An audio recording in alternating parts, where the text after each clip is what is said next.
لو انت جيمر وعايز جهاز يستحمل شغلك اليومي انك تقعد تلعب جيمز كل يوم، او انت جرافيك ديزاينر او فيديو اديتور او بتستخدم الجهاز في الشغل على طول، فانت اكيد محتاج جهاز كمبيوتر يكون قوي كده يساعدك في الشغل. وزي ما انت قريت من العنوان، النهارده هقولك على تجميع جهاز محترمه بحوالي 8000 جنيه تقدر تجيبها وهتأدي معاك الغرض بدون اي مشاكل. ولكن قبل ما نبدا ما تنساش دلوقتي حالا تنزل تعمل سبسكرايب وفعل الجرس عشان يوصلك كل جديد. يلا بينا. طيب، كل قطعة اخترتها في الفيديو دوت اخترتها بناء على الفئة السعرية. انت ممكن اختيارك يتغير على حسب لو حابب تزود فلوس، حتى لو 500 جنيه بس فرق ممكن يعملوا فرق كبير.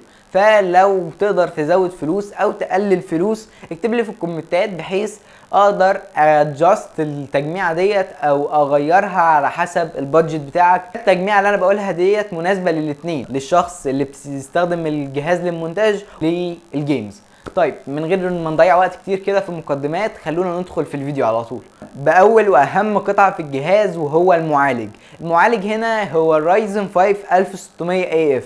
المعالج دوت عامل حوالي 2000 جنيه، وهو 6 كور بيوصل ل 3.9 جيجا هرتز. بصراحه اداء المعالج دوت اداء ممتاز جدا بالنسبه لانك هتدفع فيه 2000 جنيه بس. هيقدم معاك الغرض سواء مالتي تاسكينج او شغل جيمنج، فبالنسبه للمعالج دوت هيقدم معاك الغرض بدون اي مشاكل. ولكن للاسف عيب المعالج دوت ان هو مش متوفر في السوق، يعني هو الكميه اللي نزلت منه قربت تخلص او خلصت والشركه مش بتنتج كميات تانية. حاول تدور عليه كويس، بس لو ما لقيتهوش تقدر تعلى للرايزن 5 2600. فرق السعر ما بينهم حوالي 500 جنيه. لو تقدر تزود هيكون احسن لك. وكمان الرايزن 5 2600 بيوصل ل 3.9 مش 3.6 جيجا هرتز زي ال 1600 اي اف. ولكن لو ما عندكش القدره انك تزود ال 500 جنيه دول يبقى هتنزل في الفئه السعريه لحاجه زي الرايزن 3 3100. المعالج دوت معالج للاسف اقل من ال 1600 اي اف. ومعلومه ليك، لو انت تقدر تأخر شراء التجميع 3 شهور تقدر تاخد المعالجات رايزن 5000 الجديدة، بس للأسف هتستنى المدة دي كلها. لو تقدر يبقى أحسن وهتاخد حاجة أجدد. فالرايزن 3 3100 ده عامل حوالي 1900 جنيه. الفرق ما بينه وما بين ال 1600 اف فرق 100 جنيه اللي هو مش قصة، ولكن فرق الأداء كبير. فحاول تجيب ال 1600 اف على قد ما تقدر. نيجي بقى لتاني اهم قطعة في التجميع وهي كارت الشاشة. هنا انا جايب لك كارت شاشة 1050 تي اي. الكارت دوت عامل جديد حوالي 2700 جنيه، وهو كارت ممتاز جدا من حيث التبريد.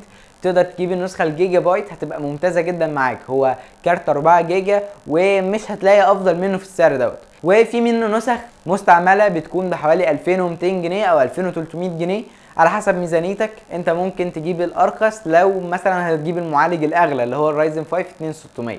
نيجي بقى للرامات. هتجيب رامات 8 جيجا 3200 ميجا هرتز بحوالي 650 جنيه. الرامات ديت مش هتلاقي معاها اي مشكله، وكمان هتديك اداء قوي مع المعالج لانها 3200 ميجا هرتز.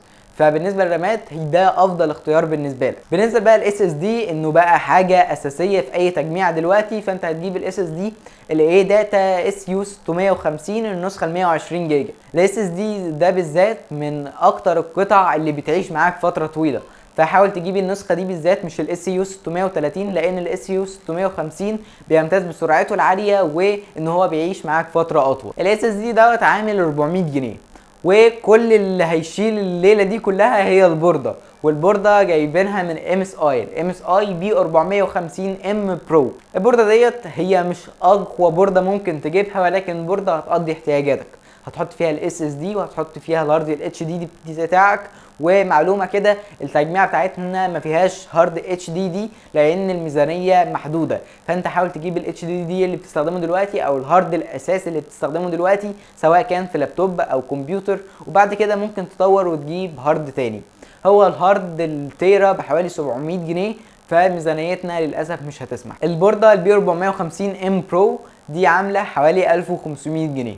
ونيجي بقى للي هيشيل بقى البورده بكارت الشاشه بكل حاجه، وهي الكيسه. الكيسه هتجيب كيس بلس باور او كومبو الاتنين مع بعض ب 1000 جنيه. انا مش هحدد لك حاجه معينه، اللي شكلها هيعجبك جيبه. هتلاقي فيه اختيارات كتيره جدا من قدامك من باور زائد كيسه مع بعض. وحاول ما تقلش عن باور 400 علشان تكون في السليم، ولو حابب تطور الجهاز بعد كده تقدر تطوره بدون اي قيود او مشاكل.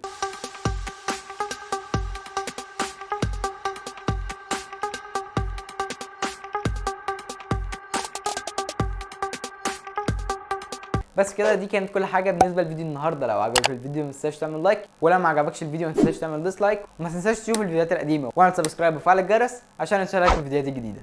بيس.